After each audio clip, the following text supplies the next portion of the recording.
Hello, and welcome to episode 39 of Give Yourself Some Leeway with me, your host, Eugene Lee. It's fascinating how I'm almost 40 episodes into what started as I only 10 episodes back in January, and I was collecting stories about other people's experiences with burnout. So it's kind of crazy to me to think that I have almost 30 stories so far this year of other people's experiences. So I'm really grateful for everyone who has reached out to the show to share their stories. Today's story is from Michael Bittner. He's the founder of the Rising Men Network. He's currently living in Cyprus. He's an ultra runner, and recently he participated in a run around the island of Cyprus, which is so crazy. It's so beyond me that anyone can do ultra running. It's definitely not something that I'm participating in anytime soon. But Michael's take on burnout, he reframed it as a positive experience, that it was like an awakening for him. That if he hadn't experienced burnout, he wouldn't be where he is today. So I want to hear what your take is on Michael's experience with burnout. Do you resonate with it? Do you agree with it? And let me know. You can reach out to me at eugene.leeway on Instagram, or reach out at giveyourselfsomeleeway.com. Oh my god, I can't remember my own website. Or shoot me an email, eugene@leeway.ie. Thank you, and I really hope you enjoyed today's episode with Michael Bittner. Michael, it's great having you here on the show. And I think one thing that I really want listeners to hear is more about your personal experience with burnout. And what was that like for you? Yeah, hello and good morning. Thank you for this invitation to your podcast. Felt really like, wow, thank you. Yeah, my experience with burnout. Now I'm 36 years young. I had my burnout when I was around 21, 22, and it was the most fucked up period of my life so far, and a period where, yeah, well, I'm very grateful for this period and this experience and these experiences I had, and yeah, and the journey I'm now following. So it's like really, yeah, but the conditions, um, the frame, the social surrounding at this time was really not the best. So it was not just coming from, suddenly you have a burnout and then you get poop, you fall down on your knees and you beg for help. No, it was not like this.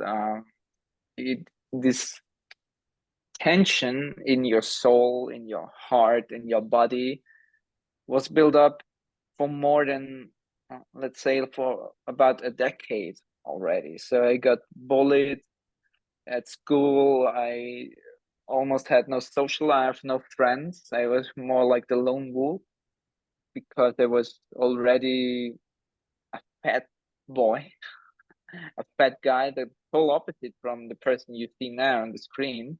For all the people, I guess I will tag Eugene in my Instagram account anyway, so you can see his lovely face and my lovely face. It's totally different to the person I am. I was a totally different person, and so it was a build up from feeling lonely, feeling really lonesome, to be honest. Uh, Feeling bored about life, feeling lost. I really felt lost. I had no one to talk to. Um, and so I got this like, yeah, the lone wolf. Became the lone wolf. I dropped school when I was 17 because I couldn't hold it anymore. I started hating other people because I saw how they live their life. I got triggered. I felt pain inside myself, inside my heart, really. I mean, every chamber of my heart was like cracking already, but I didn't want to realize it at this point of my life. I pushed it aside. And yeah, so it came that I dropped school. I worked at the cinema in Austria as a cinematograph. Sorry for some words in English are sometimes really, when you don't use them very often, they're like, oh, shit. But okay. And I felt something was wrong inside me, but I was not willing to look at my shadows. I was only thinking and acting like you only have to believe in the positivity of life, only focus on the positive side of life. Everything is happy and everything is good and everything is for you. But it was on the surface. So it was not in my subconscious part of myself. It was just in the conscious part of myself. Okay, you have to focus, you feel good. It's all about mindset. And I was working like 200 to 250 hours a month. And then I am at my, before I lost all my weight, this was the first real big kick into my balls, let's say like this. I was still this fat guy, had 148 kilograms, and I smashed the mirror and asked myself, you really want to die alone? And I started from one day to another to exercise. I subscribed for a gym membership, went to the gym 6 days a week, walked a lot, was still working in the cinema. And then I changed my perspective, said, okay, I leave this job behind me and go for another one, go for money. I was running. There was no break for me. I didn't take the break for myself because it was believing that money would solve all my problems. To be honest, there were not that many problems, but I made them problems. I made my whole life problems, and also the surrounding. Well, as I mentioned, it was not the best. It told me, no, money will save all. It will make your life great. So you have to run for money. It was, yeah.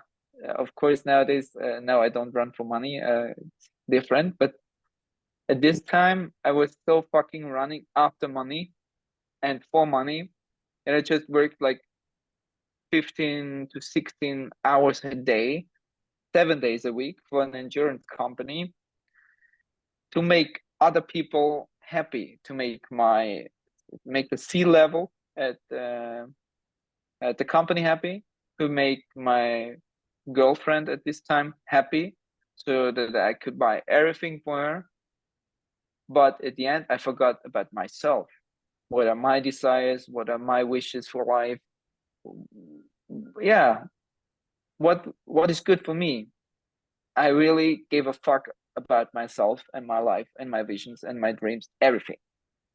So there was this situation one day. I had a business meeting with a company and talking about their endurance, and I came back to the office of the endurance company, and well, yeah, my C-level, the C-level guy came to me, started shouting at me that I fucked up everything and that the company will lose tons of money and it's all my fault and you're a motherfucker. And he really shouted in a very bad way. On me, and I was like standing there, started shaking, tears were running down my cheeks, and like I couldn't move anymore in this moment. I felt my heart was running like a horse, yeah, running for its life. And then I suddenly, boom, I was on the floor, couldn't move anymore, was shaking like hell. And yeah, they brought me immediately to the hospital. And after quite a while, they told me, hey, bro, it looks like you have a real burnout. I couldn't, before this, I already couldn't sleep that well anymore. It was hard for me to eat anything, but I was still gaining weight again, even I didn't eat that much. And also I started drinking alcohol very regularly and way too much from the amount. Altogether, boom, it was like a bomb that exploded in me. But the worst thing was the time after the burnout. Not that it happened. I'm happy that it happened. But the conditions at the hospital, the psychologists, the doctors, the system, the health system, they tell you a lot that well, societies tell you a lot that health systems are really good prepared and that you have to follow this strict setting they give you, or they give societies, they give people. But to be honest, I was not fitting for this setup. So the setup said, okay, you have to take medication, you have to have food at this time, you have to lie down, you have to, and they gave me medication, but it was like a real, to be honest, was, I mean, to be drunk, it's something different, or to have, yeah, uh, for sure, I can tell you, I smoked some joints in my life, but this trip were, and I had a mushroom trip, so this were not at all that worse like this medication, because on this trip, I decided to do these trips. I will make these trips. I go this trip. I go for it. But this time in my life, I wasn't able to raise my voice. They just gave it to me. They pumped it in, injected me the needles, pumped in the shit, and it was somewhere. Of course, it felt good in the first moment, but yeah, wow, what a trip! Wow. But honestly, I cannot remember anything about this time. And it became so worse, the medication, that one day, I have no fucking idea how it happened. I took the medication. It was a medication mix to help me sleep better and to calm down and for the following the depression after the burnout. Um, well, I think that, to be honest, after all these years, I think the depression was already there, but I just ignored it. And burnout was just the expression of my depression and my physical entity, uh, that something wasn't wrong, and I didn't listen at all. Yeah, and I took this medication, and after this, blackout for almost 24 hours. I have a blackout still, and I woke up 24 hours later. My ex-girlfriend, at this time she was still my girlfriend, she wasn't at home. But I looked at my right arm; it was fully covered with blood. I was really like irritated. What happened? And I saw the door. It was a wooden door, and I had smashed a hole into this wooden door. And later, my ex-girlfriend told me, "Hey, you tried to hit me. You became so aggressive. I really changed my behaviors. It changed my whole view of life. It completely changed myself. So I didn't feel myself. First of all, I didn't feel myself. I became someone very different. It brought parts of me out there into the world that were existing, yeah, but it didn't give them the room to be fully integrated into my whole system as human. So they took over, and these parts came out. And but this was the moment I decided to say, okay, fuck it, I have to do something. And there was only one psychologist. Well, he was a neuroscientist, to be more specific. He told me, you know what, start again with healthy habits. Go back to exercise the way you want to exercise. Start with a glass of water a day. Um, get rid of these medications, because the medications will transform the chemistry of your whole brain structure, and the after effect will be, yeah, it's better it may be harder for now, but for the long term, it will be definitely better if you just follow what's good for you and you start listening to yourself, to your body, to your psyche, your to your heart and to your soul. And this was the best advice ever, and I really appreciate what he did in this moment. It was like I felt free again in this moment. And of course, I already became addicted to this medication. So it was not that easy to get rid of these medications. And thank God my ex-girlfriend was still together with me and she saw what had happened, that it was not my natural being like this. She threw away all the medications and she helped me going through this process, through this transition. And yeah, I started doing regularly my exercises again, not with running. I started with cycling more. It became more and more integrating healthier habits. But it took years to get really. I had a break for about 4 years, to be honest. 4 years of a break before I was back in the system. Let's call it system. I don't like the wording, but I think the audience will understand what I mean. I started 2012 to finish my A levels. I decided, okay, you really have to follow your heart now, Mike. And I really took some days off for me after this meeting with this neuroscientist. It's like to realize that this burnout was just an awakening call, a reminder from my soul, a reminder from my heart that something wasn't going the way it should have been.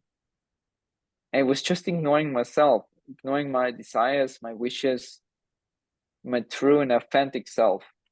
And I just treated myself like my surrounding treated me. Self-love. It reminded me about my self-love and my self-worthiness. And so nowadays, I'm so grateful for this moment that it pushed me to the ground. And all the journey I started, especially from 2010 on till now, because in the year 2010 I started with my A levels. I finished 2012. Enrolled for university, studied cultural studies, and later photography. And all this way, all this transformation, all these processes I went through. And later, there was still one shadow alive within me. I didn't want to look at it, but it was about the sexual abuse from my father. At this time, my father was already dead. And my ex-girlfriend was pregnant with our daughter. And I was not ready to become a dad, to be honest. In this moment, I was not ready, not at all. I felt this shadow upcoming within me, and but I didn't want to look at it. I made the same mistake when I was 27.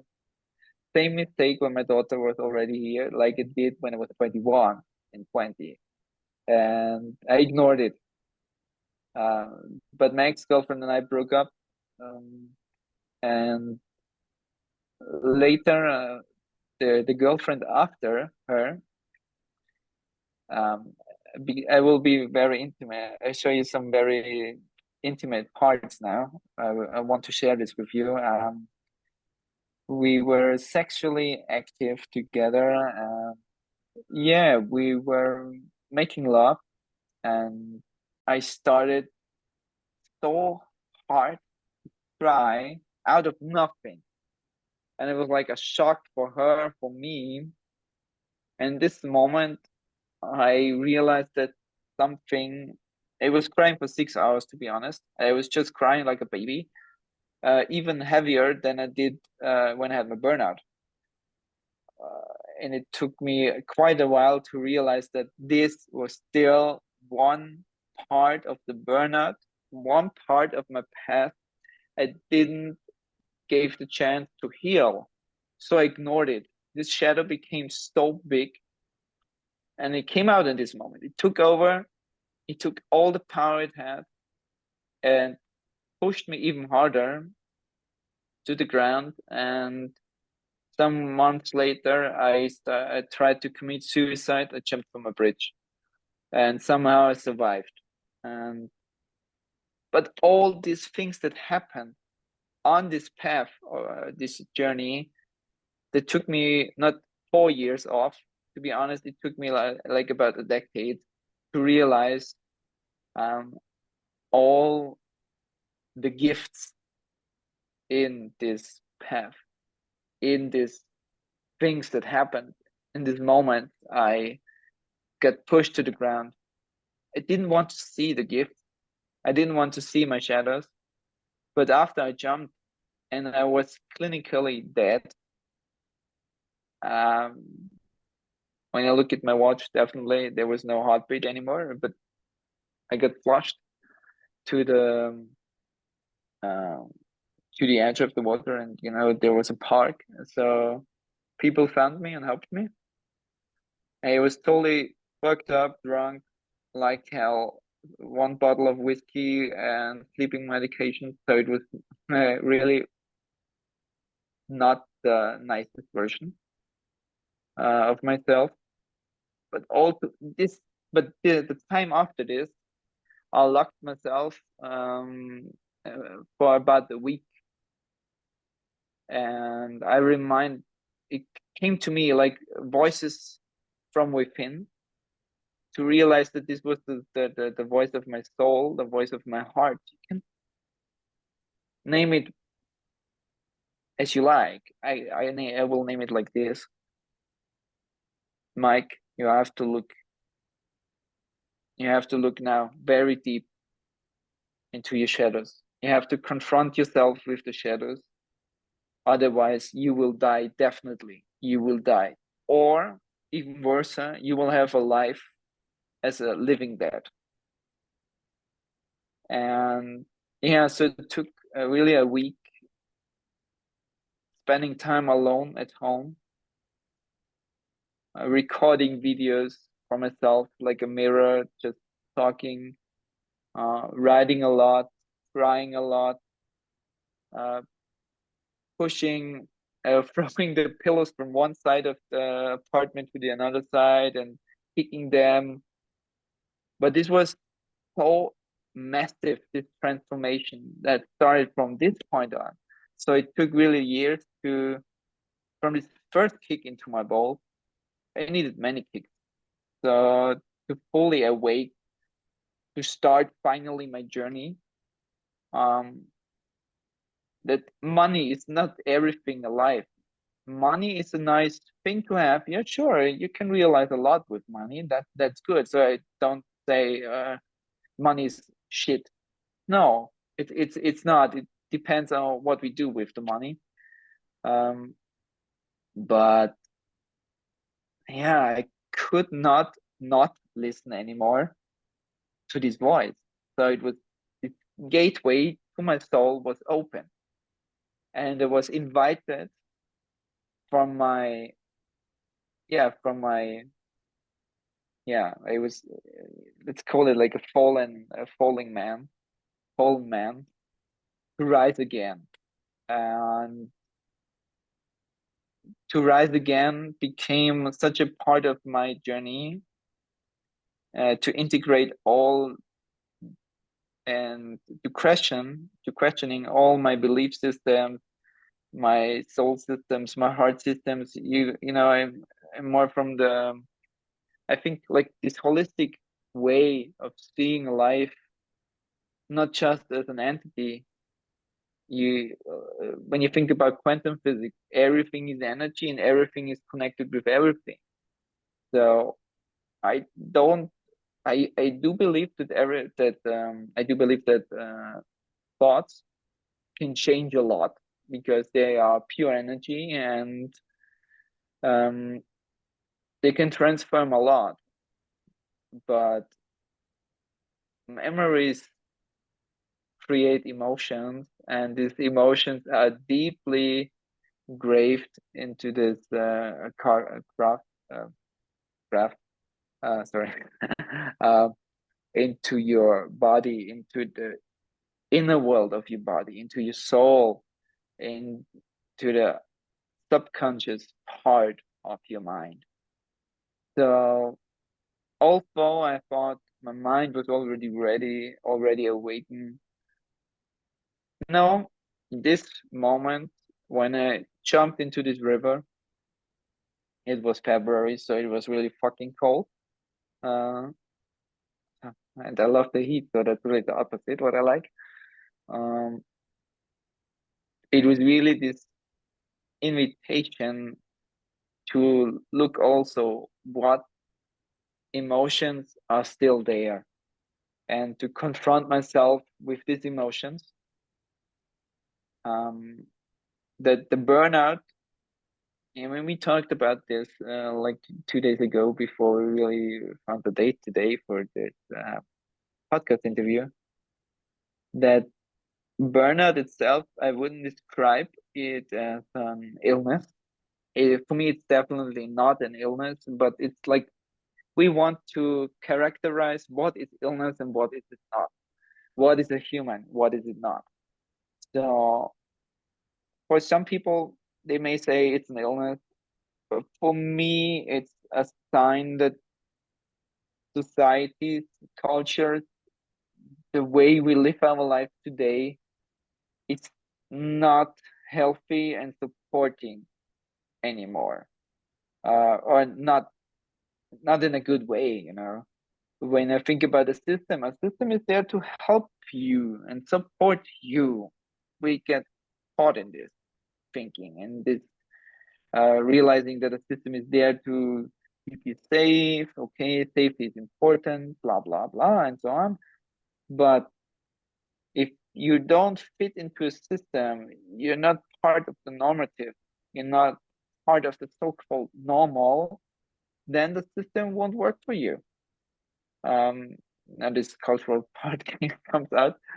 Um, but this is a major point I wanted to mention because, like, I started later with the Rising Man Network. I started doing my coaching practice 2016 already as a motivation coach, as a vision coach.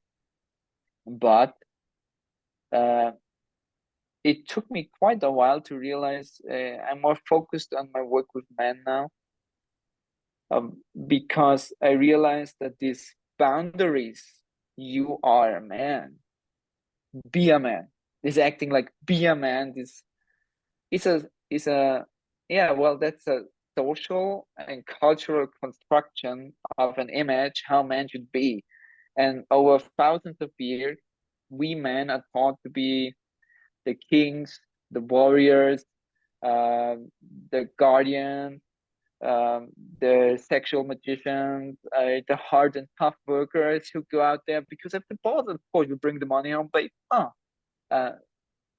but it's a construction.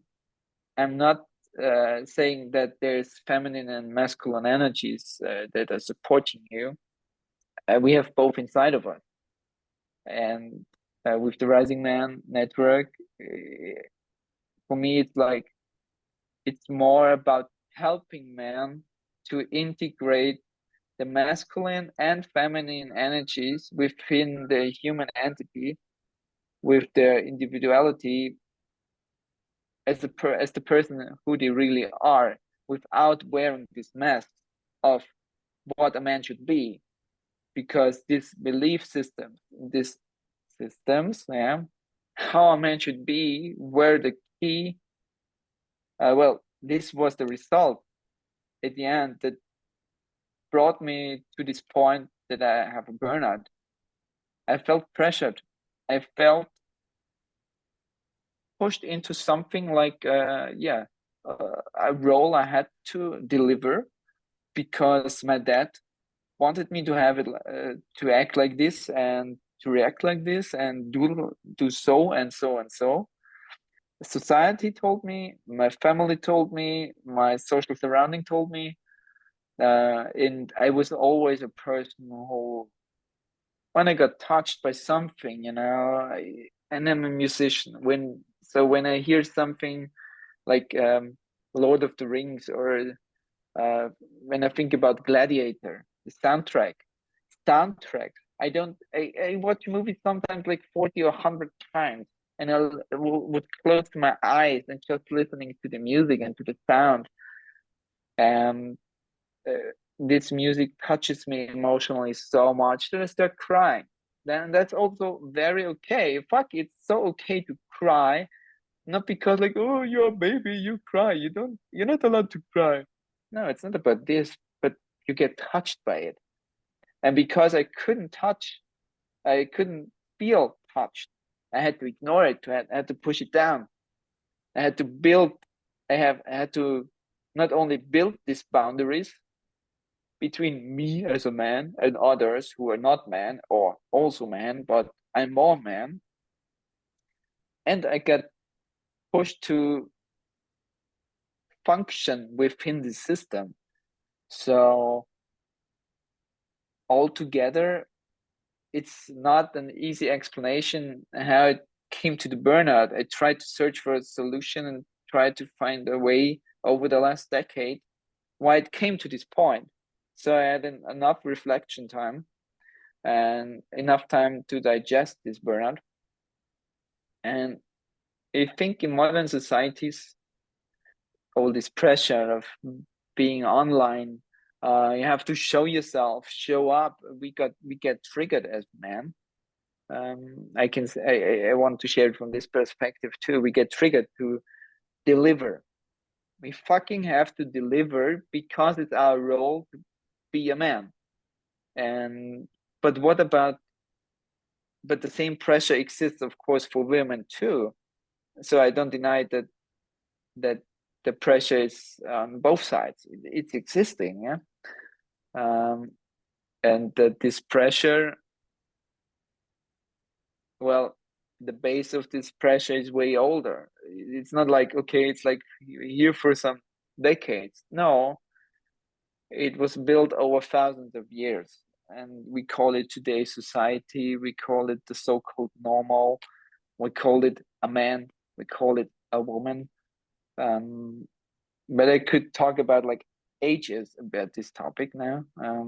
But for me, long story short, the burnout was like my greatest experience I made so far because it was the greatest invitation to return to my authentic self, to integrate all my parts as the human I am today now.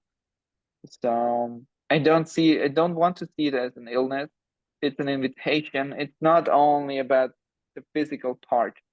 Most of all, it happens because something is there, a shadow.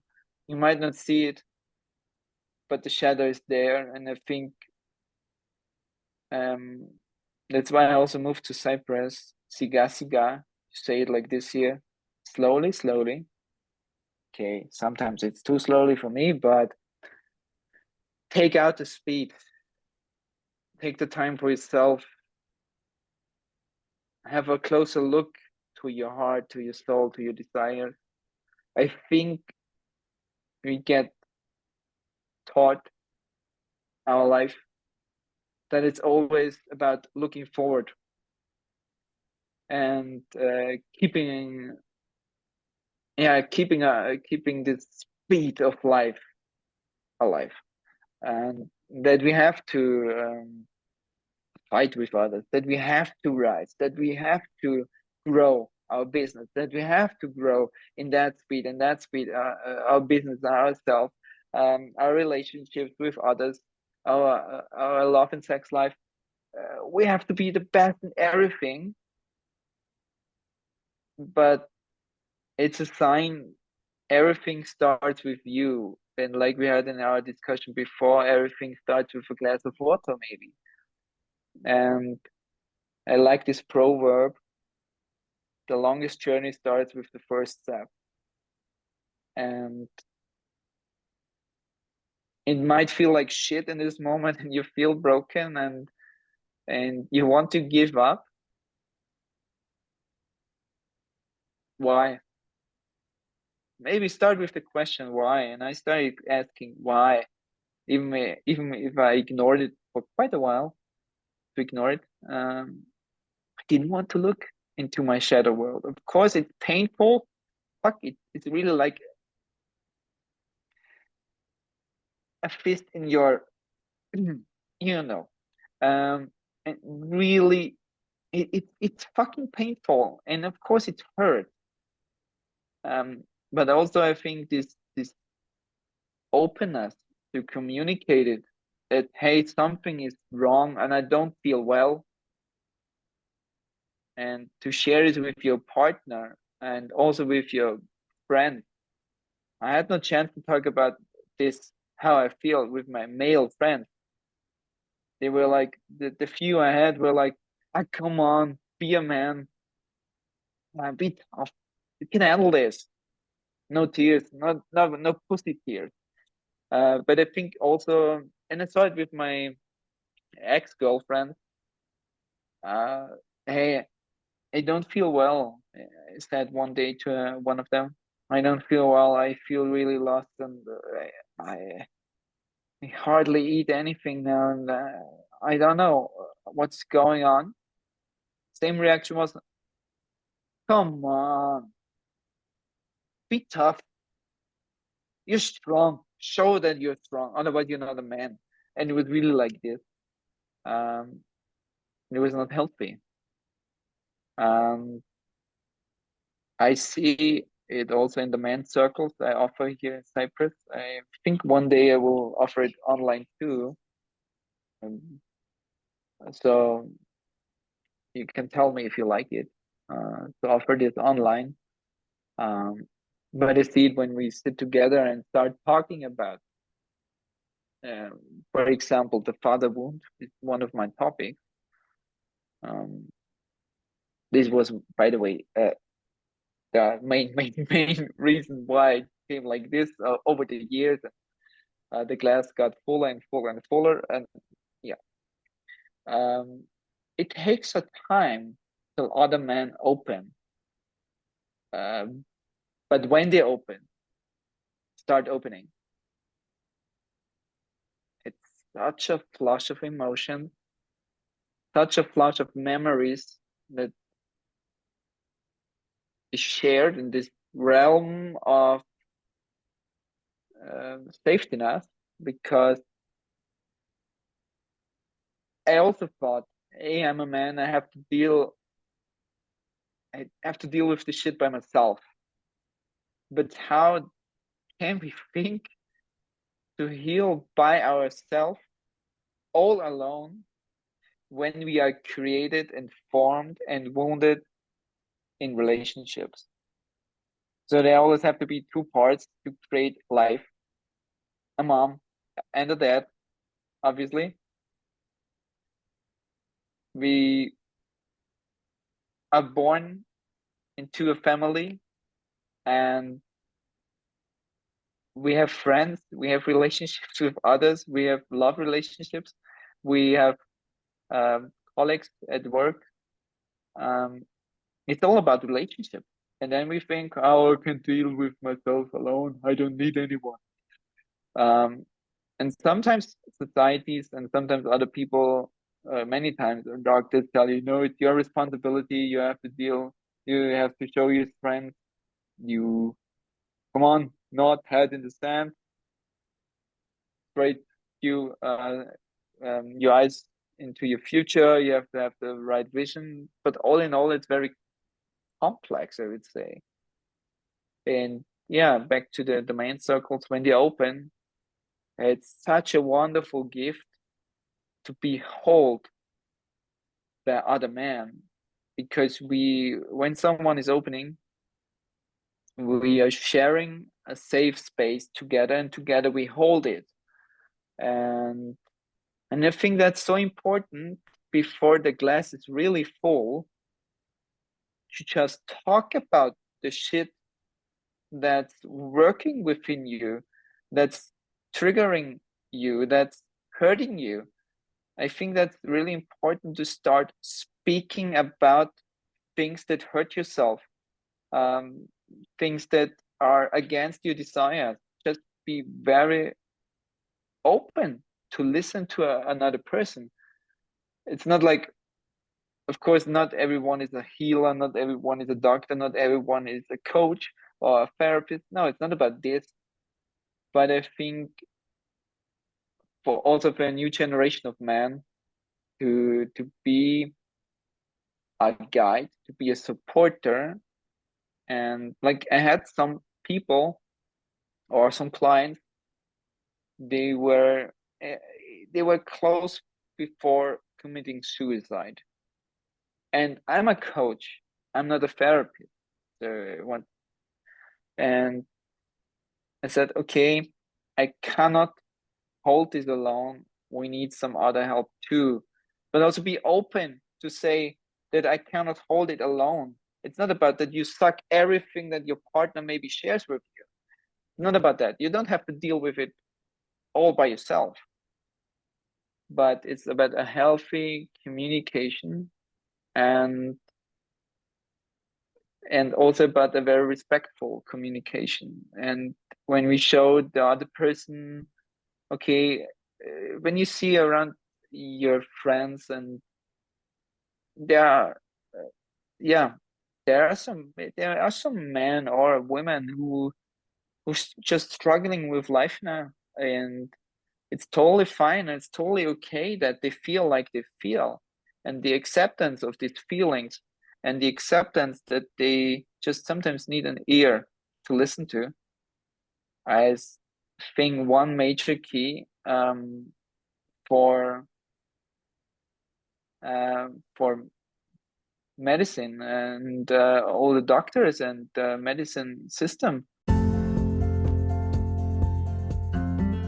I hope you enjoyed today's episode, and if you did, could you take a moment to leave a 5-star rating on Spotify, because it really helps to improve the rating of the show so that it's more easily found by others who might enjoy the show just as much as you.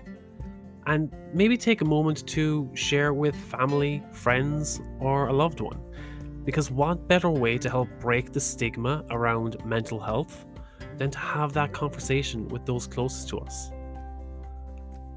As always, reach out to me at giveyourselfsomeleeway.com, on social media, eugene.leeway, or shoot me an email, eugene@leeway.ie, because even though Give Yourself Some Leeway is like an outlet for me, I also want to give the highest value to you, my listeners.